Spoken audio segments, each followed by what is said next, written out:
오늘 에스겔 12장부터 14장 말씀. 지금 에스겔은 바벨론에서 하나님의 음성을 들은 거예요. 그래서 행위를 통해서 지금 유다의 멸망을 이야기하고 포로가 될 것이고 굶주릴 것이야 이렇게 예언하게 하시죠. 그래서 바벨론에 있는 유다 백성들에게 왜 예루살렘이 멸망하느냐, 그래 너희들이 해야 할 일이 무엇이냐, 그것을 가르쳐 주는 거예요. 우상 숭배하지 마. 거짓 선지자 상황을 바로 보도록 하고 특별히 새로운 영을 마음에 받아라. 계속 강조하고 있는 거예요. 너희들 지금 잘못된 소망, 거짓된 소망이 있고 형식적인 종교 생활이 얼마나 무서운 것인가 날카롭게 지적하고 있고, 동시에 하나님이 원하시는 참된 회개가 무엇이고 그 회개를 감당하는 사람들에게는 회복을 허락하신다. 12장에 보면 하나님의 백성들이에요. 하나님이 선택해서 하나님이 지금까지 이끌었던 그 백성을 반역하는 족속, 그렇게 얘기해요. 2절, 인자야 네가 반역하는 족속 중에 거하는도다. 그들은 볼 눈이 있어도 보지 아니하고 들을 귀가 있어도 듣지 아니하나니 그들은 반역하는 족속이라. 2번씩이나 반복해서 rebellious house, 반역하는 족속. 보고도 보지 못하고 들어도 듣지 못하고, 영적으로 눈이 보이지 않고 귀가 기능이 다 상실돼, 즉 영적 무감각 상태. 눈은 있고 귀는 달려있는데 보지 못하고 듣지 못한다. 얼마나 안타까울까요? 그리고 에스겔에게 하나님은 포로로 끌려가는 모습을 연출해, 그렇게 얘기하죠. 3절, 인자야 너는 포로의 행장을 꾸리고 낮에 그들의 목전에서 끌려가라. 네가 네 처소를 다른 곳으로 옮기는 것을 그들이 보면 비록 반역하는 족속이라도 혹 생각이 있으리라. 행위를 통하여, 이 당시는 예레미야도 그렇고 에스겔도 그렇고 행위를 통하여서 오른쪽으로 누워 있어, 그렇죠? 1년 이상 왼쪽으로 누워 있어, 이렇게. 그래서 그 행위를 보고, 선지자의 행위를 보고 사람들이 깨달으라. 그러면서 이제 시드기야 왕의 운명, 시드기야 여러분 잘 아시다시피 바벨론으로 끌려가죠. 바벨론이 세운 왕인데 자식들, 자기 보는 앞에서 자식들이 다 죽고 가족들이 눈이 뽑혀서, 눈이 뽑혔다는 것은 보지 못하게 했다는 거예요. 즉 유다 나라를 보지 못하게 했다. 끌려갔다. 12절, 무리가 성벽을 뚫고 행장을 그리로 가지고 나가고 그 중에 왕은 어두울 때 어깨에 행장을 메고 나가며 눈으로 땅을 보지 아니하려고 자기 얼굴을 가리리라 하라. 13절, 내가 또 내 그물을 그의 위에 치고 내 올무에 걸리게 하여 그를 끌고 갈대아 땅 바벨론에 이르리니 그가 거기에서 죽으려니와 그 땅을 보지 못하리라.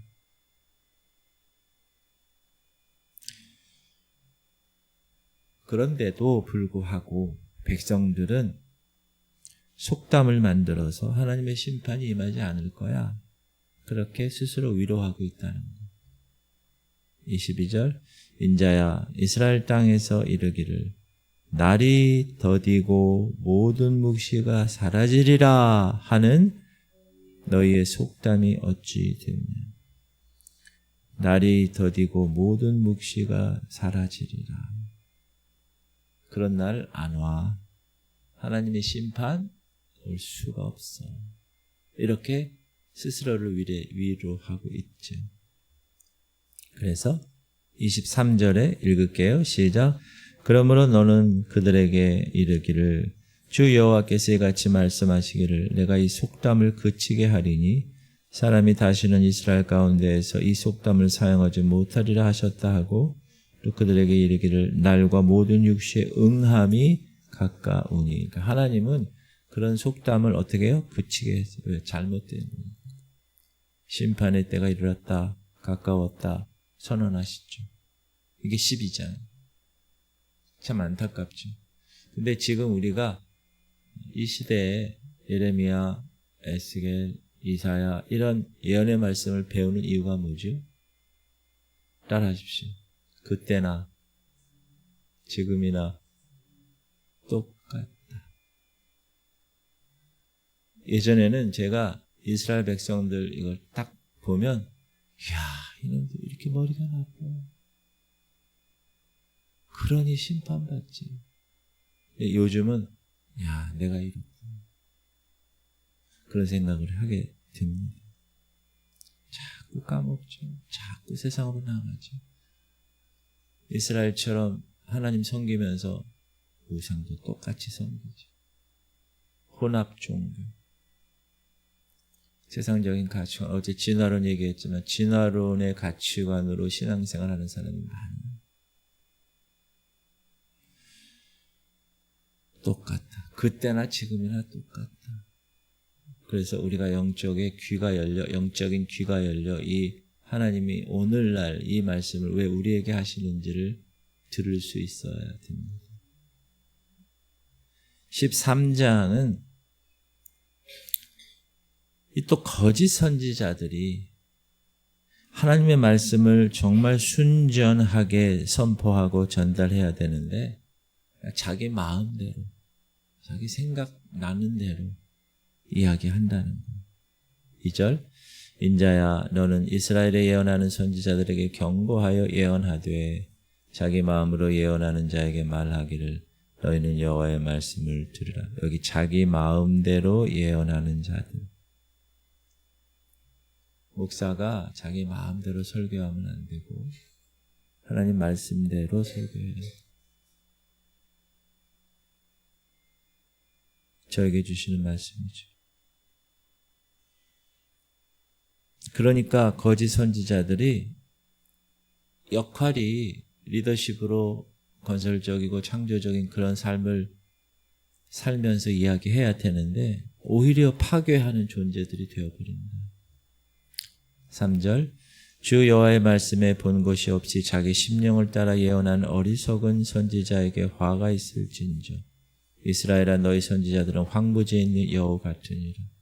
목사가 하나님 만난 경험도 없고 하나님 부르심에 대한 경험도 없고 그냥 요즘은 안 그런데 우리 교회가 70년대 80년대 막 이때 엄청 부흥했을 때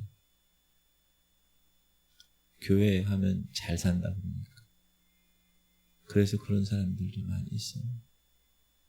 중간에 다 끝나요. 지금도 마찬가지.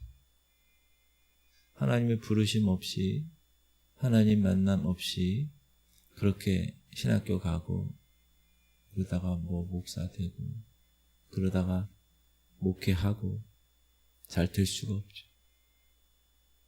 그런 사람이 많습니다. 무임 목사가 많습니다. 그냥 타이틀만 목사. 자기가 목회나 하나님의 그 사역을 감당하지 않으면 그 목사라는 타이틀이 어떤 의미가 있을까요? 의미가 없겠죠. 거짓 선지자들은 담에 회치를 하는 것처럼 겉으로만 그렇게 튼튼해 보이는데 실제로는 폭풍우가 오면 다 무너진 모래성 같은. 10절 이렇게 칠 것은 그들이 내 백성을 유혹하여 평강이 없으나 평강이 있다 함이라. 어떤 사람이 담을 쌓을 때 그들이 회치를 하는도다.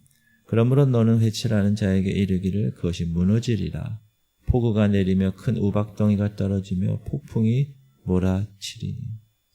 평상시는 잘 몰라요. 근데 그 교회에 위기가 닥치거나 그 가정에 위기가 닥치게 되면 그때 판가름이 나요. 거짓인지 참인지. 교회에도 보면 성도들이 겉으로는 잘 몰라요. 다 신앙 다 좋은 것 같고 믿음 있는 것 같아요. 근데 시험이나 환난이나 이런 상황이 오잖아요. 그때 다 드러나요. 그때 다 폭풍우가 오면 무너지는 그런 모습들. 겉으로는 회칠해서 아주 멋지게 보여요.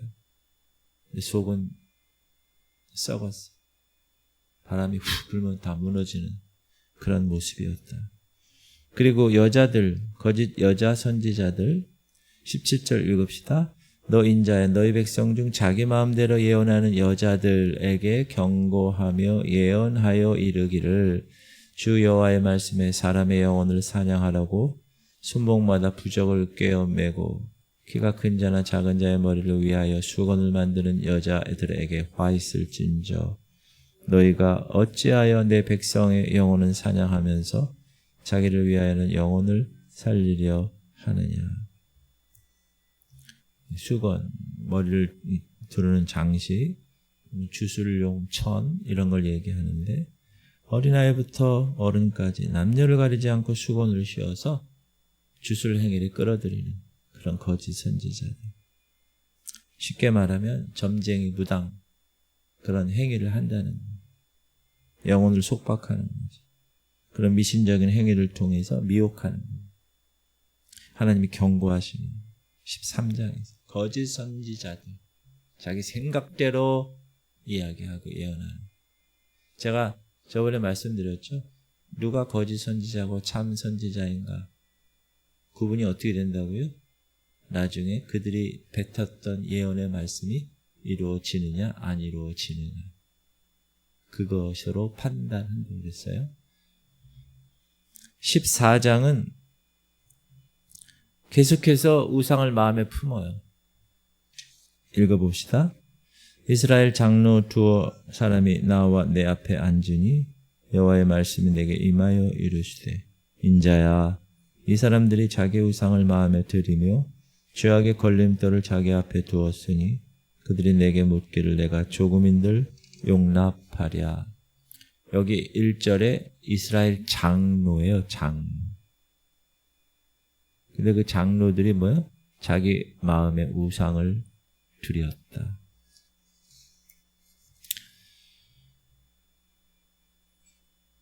겉으로는 하나님을 찾는 것 같지만 속으로는 우상을 섬기고 있었다. 리더들이. 그런 이중적인 마음에 대해서 하나님이 4절에 경고하시죠. 그런즉 시작. 그런즉 너는 그들에게 말하여 이르라. 나 주 여호와가 말하노라. 이스라엘 족속 중에 그 우상을 마음에 들이며 죄악의 걸림돌을 자기 앞에 두고 선지자에게로 가는 모든 자에게 나 여호와가 그 우상의 수요대로 보응하리니. 이중적인 마음을 가진 자들 하나님이 그 우상에 따라 응답하시겠다. 심판하시겠다. 5절 이는 이스라엘 족속이 다 그 우상으로 말미암아 나를 배반하였으므로 내가 그들이 마음먹은 대로 그들을 잡으려 함이라. 또 한번 반복해서 말씀드리지만 이들은 하나님을 섬겼어요. 그러나 우상도 섬겼어요. 그래서 하나님은 회개를 촉구하시죠. 진정한 회개. 6절 그런즉 너는 이스라엘 족속에게 이르기를 주 여호와의 말씀에 너희는 마음을 돌이켜 우상을 떠나고 얼굴을 돌려 모든 가증한 것을 떠나라.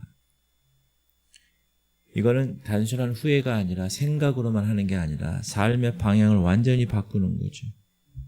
돌이켜야 돼. 마음을 돌이켜서 떠나야 돼.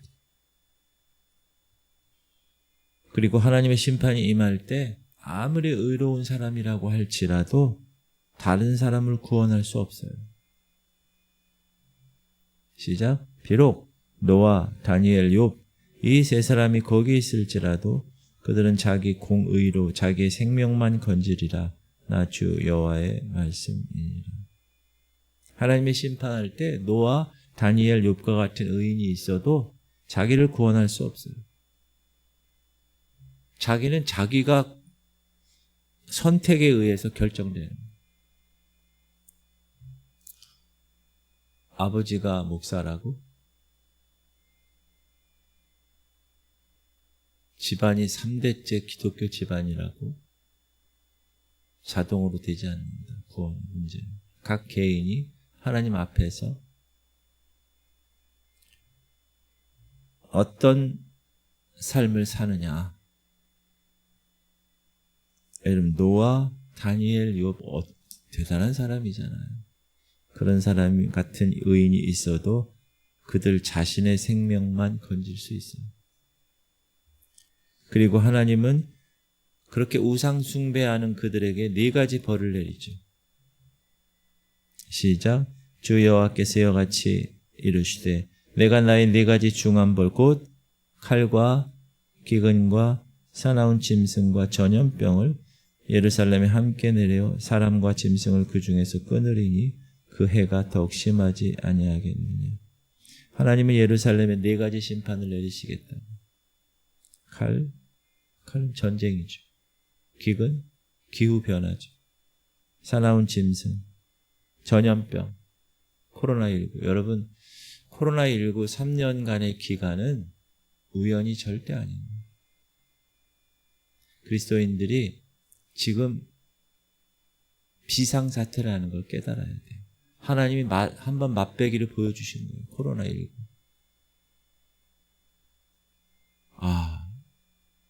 심각하구나. 이걸 깨달아야 돼. 심각하구나. 지금 내 몸에 말기암이구나. 이걸 깨달아야 돼. 여러분 그런 사람하고 말기암인데도 불구하고 타이레놀 하나 먹으면 되지 뭐. 그렇게 반응하는 사람하고는 천지차입니다. 그러나 그럼에도 불구하고 하나님은 남은 자, 렘넌트, 남은 자를 통해서 위로하시죠. 시작. 그러나 그 가운데 피하는 자가 남아있어 끌려 나오리니 그 자녀들이라. 그들이 너희에게로 나오리니 너희가 그 행동과 소행을 보면 내가 예루살렘에 내린 재앙 곧 그 내린 모든 일에 대하여 너희가 위로를 받을 것이라. 심판 중에도 남은 자들이 있을 것이야.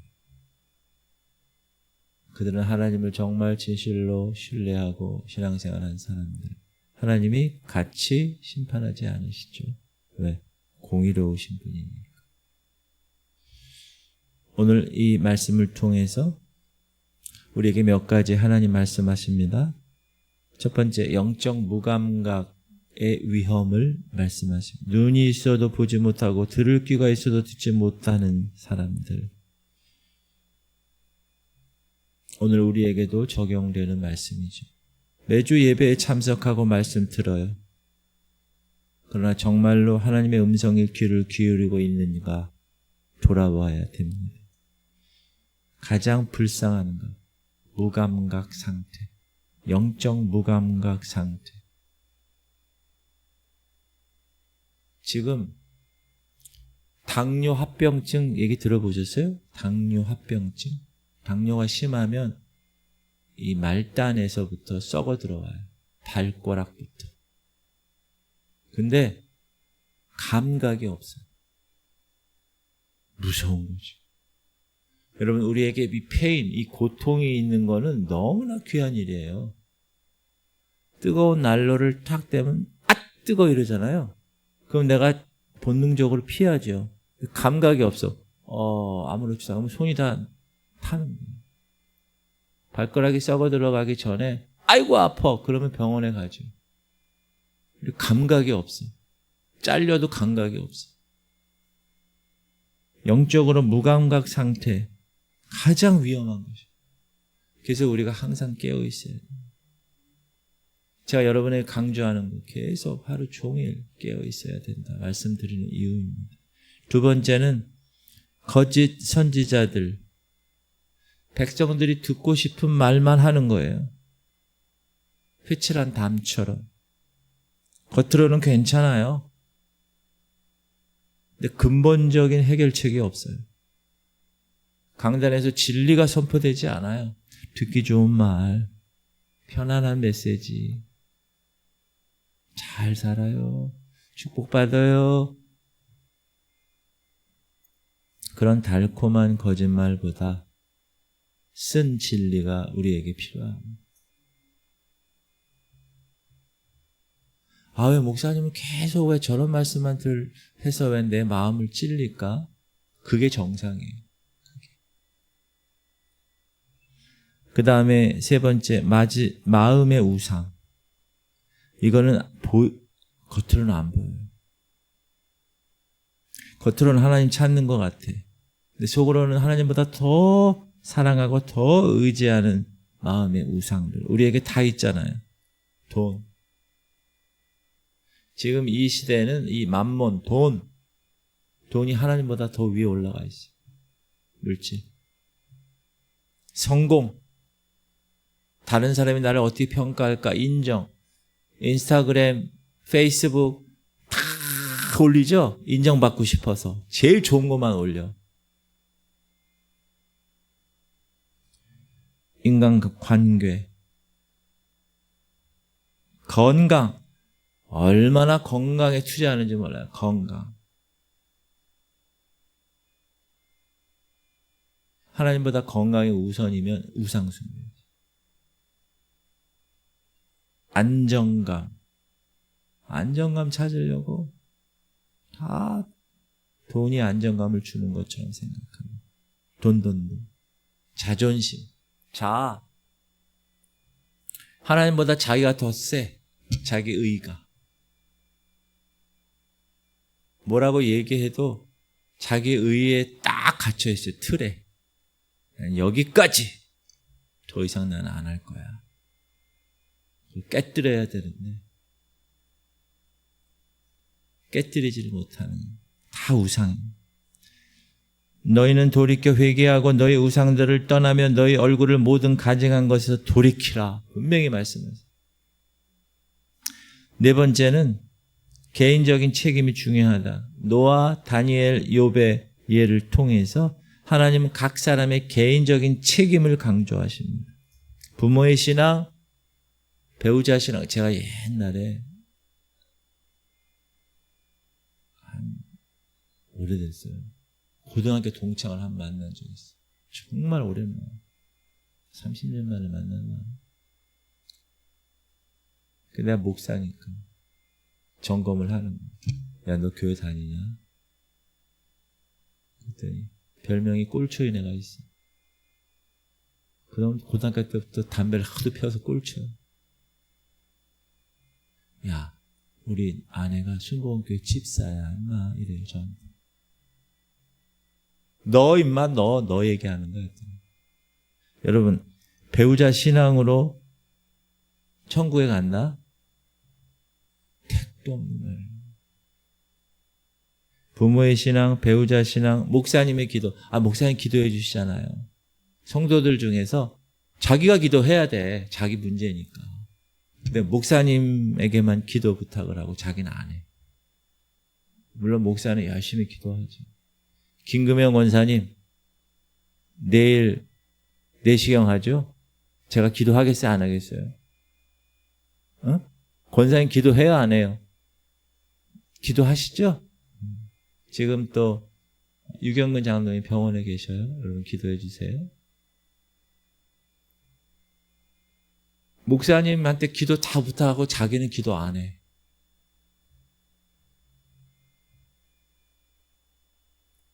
그러면 안 되겠죠. 아무리 노아, 다니엘, 욥이라도 그런 의인이라도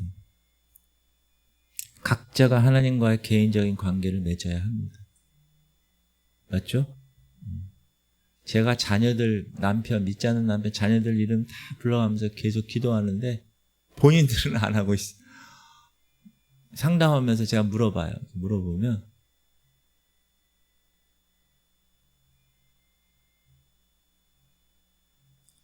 본인이 기도해야 됩니다. 아셨죠? 기도해야 돼요. 할렐루야. 우리 기도합시다. 그런 의미에서 기도합시다. 자, 영적 무감각에 빠지지 않게 하시옵소서. 가장 불쌍한 사람이에요. 내 상태가 지금 어떤지를 몰라. 썩어 들어가고 있는데도 몰라. 가장 불쌍한 사람. 지금 암병인데 타이레놀 먹고 있어. 가장 불쌍한 사람. 마음에 품은 우상. 여러분 각 사람에게 지금 마음에 품은 우상이 많아요. 가장 큰 게 돈이야. 돈. 여러분 나중에 죽을 때 돈 관에다가 좀 이렇게 싸가지고 죽으실 거예요? 공수래 공수고 인생은 빈손으로 왔다가 빈손으로 가는 그런 우상들 다 제거하세요. 하나님과의 개인적인 관계를 유지해야 돼요. 우리 연약한 자들 할인이를 위해서, 민우를 위해서, 그리고 최영자님, 김은희 권사님, 강홍래 권사님, 김은정 권사님, 김한나 권사님, 김병상 집사님, 김사라 권사님, 조명원 권사님, 김금영 권사님, 유경근 장로님, 우리 새벽 용사들의 기도가 필요합니다. 우리 주님 이름 부르고 통성으로 기도하겠습니다. 주여 할렐루야. 하나님 감사합니다. 오늘도 주께서 붙들어 주시고 귀한 말씀 받았습니다. 하나님 오늘 우리에게 주시는 말씀입니다. 눈이 있어도 보지 못하고 귀가 있어도 듣지 못하는 영적 무감각에 빠지지 않게 하시옵소서. 하나님 마음에 하나님보다 더 우선으로 섬기는 우상, 은밀하게 섬기는 우상, 겉으로는 회칠한 담처럼 그러나 속은 썩어있는 그런 사람 되지 않게 하시옵소서. 하나님 목사인 제가 하나님 말씀을 정확하게 선포하게 하시고 세상과 타협하지